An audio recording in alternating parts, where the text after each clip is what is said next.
What's going on, guys? Welcome back to No Quip Hockey with myself, Joshua Glidden. I get a little bit of a cold. I apologize. So I'm definitely going to be a little sniffly during the video. Sue me. I can't help it. So, holy heck in a handbasket. We have a lot of news to go over on this Friday if my computer decides to work. Over the course of the week, there have been several fairly big trades.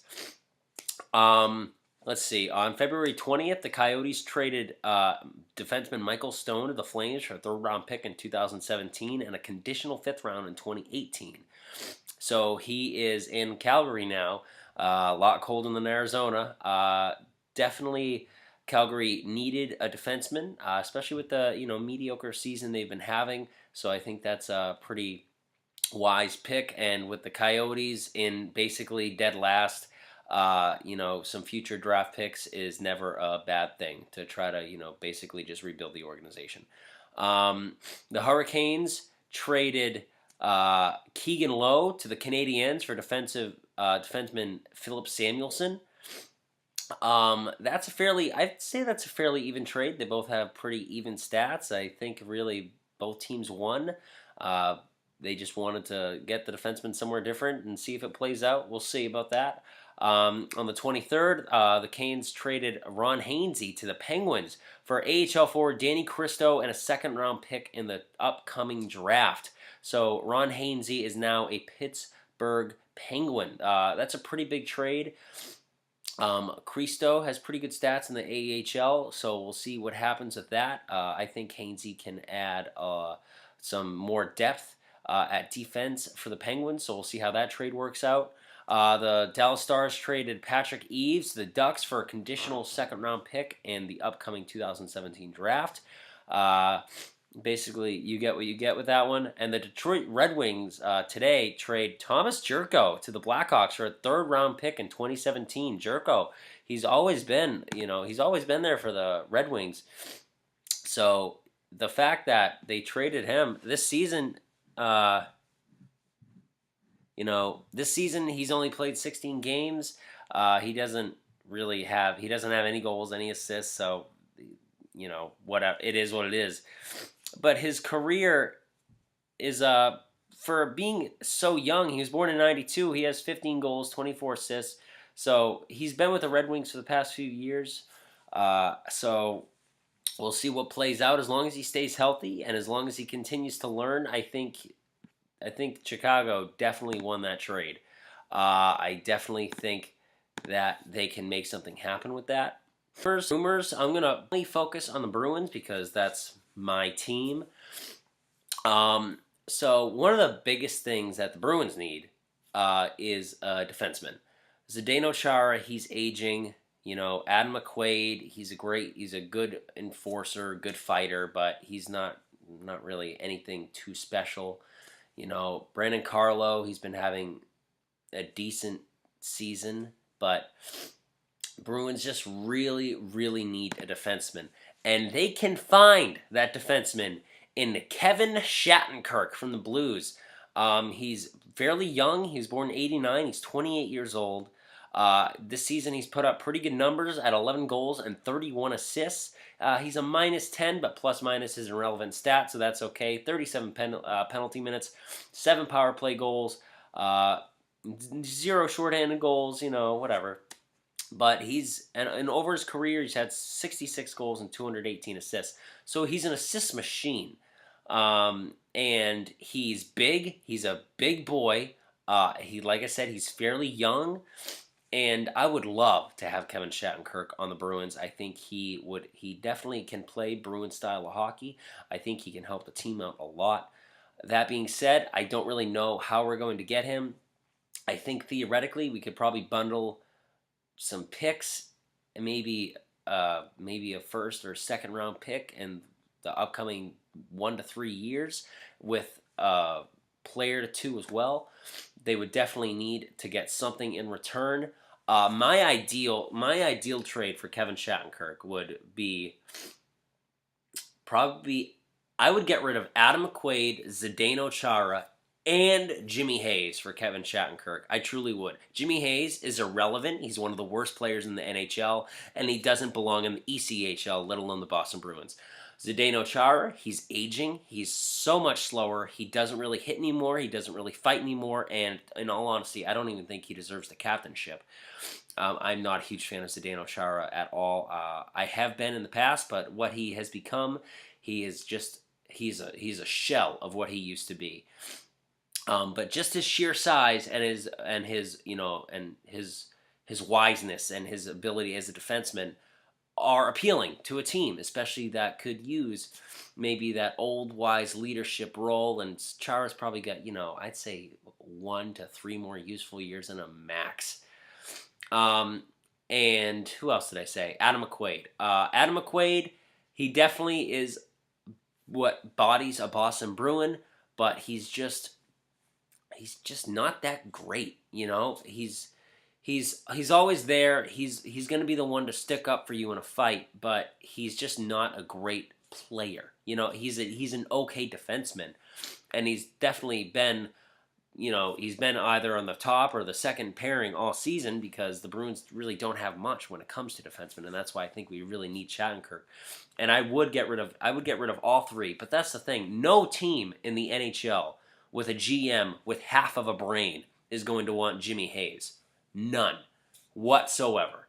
So more realistically, maybe Adam McQuaid and a second and a third round pick in this coming draft or next draft or something like that.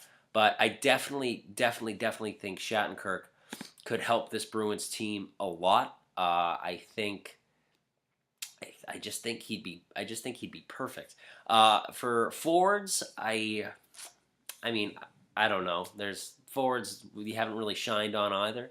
I think Evander Kane would be a decent addition to the Boston Bruins. I've always liked Evander Kane. He's always been a fairly good player. This season and last season, he's been charged with a few misdemeanor counts of several incidents that have happened on the ice and off the ice. So. And right now he's got $6 million per season, so Buffalo might want to clear that cap space. I don't know who Buffalo would want in return, because Evander Kane, he's definitely not as young as he used to be. He's 25. He entered the NHL at a very early age with the Thrashers, and he's been a very good hockey player. This season he has 21 goals and 11 assists, and he's played 48 games.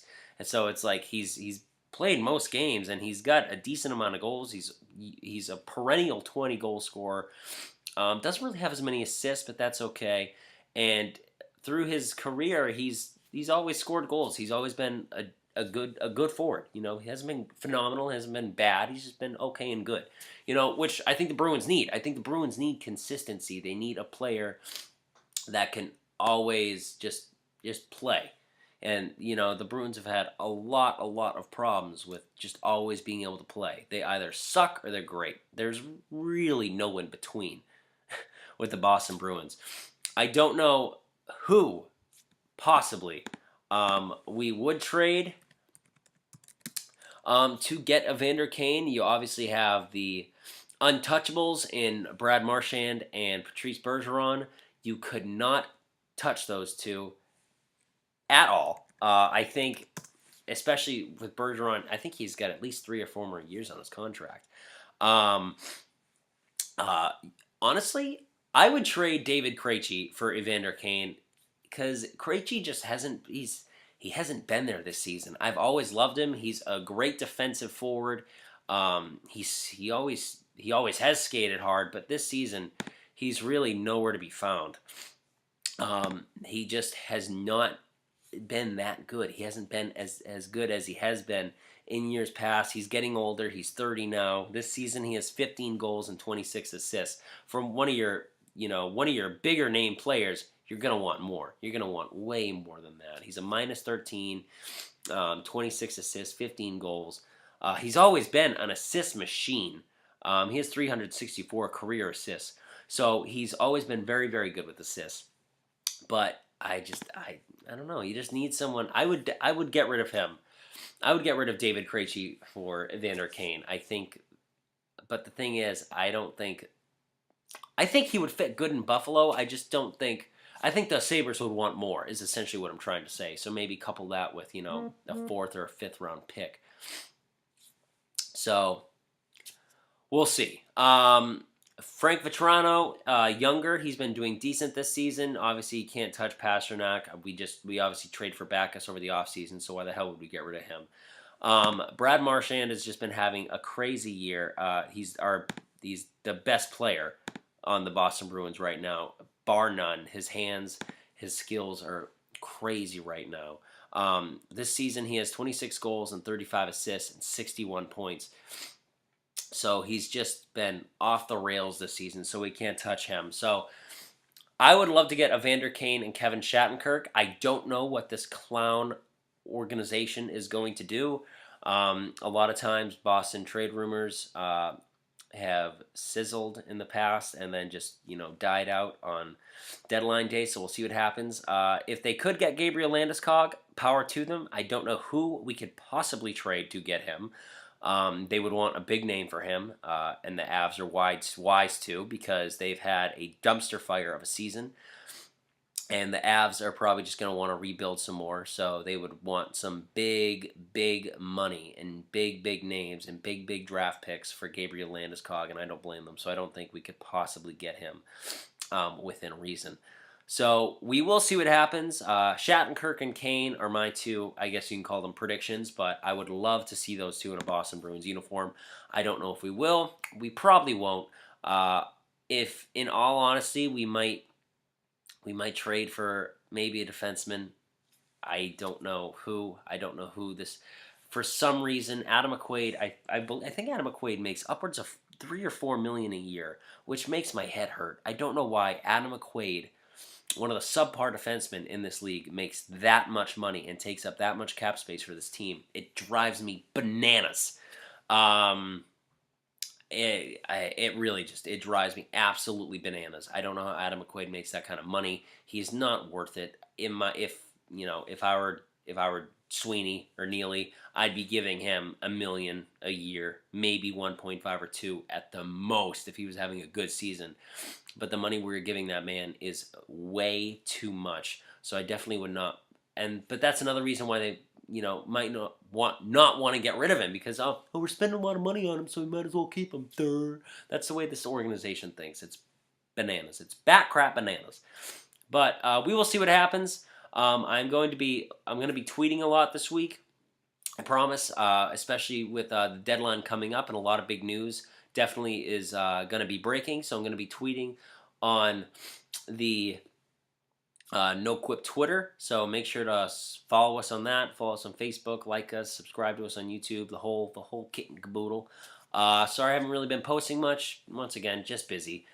So you'll always have these Friday videos no matter what, and I will upload those other videos whenever I can. This week I plan on being very busy because it's a very busy week, and I want to keep you guys updated on the hockey front. Sorry for the heavy Bruins talk. It's just what I know most. So I gave you guys some trades that have already happened and some speculation on Bruins talk. I'm going to talk more on Twitter over the course of the next few days and the next week. So I will see you then. I really hope this sound is working and not being stupid. So until next time, go hockey. See you guys later on.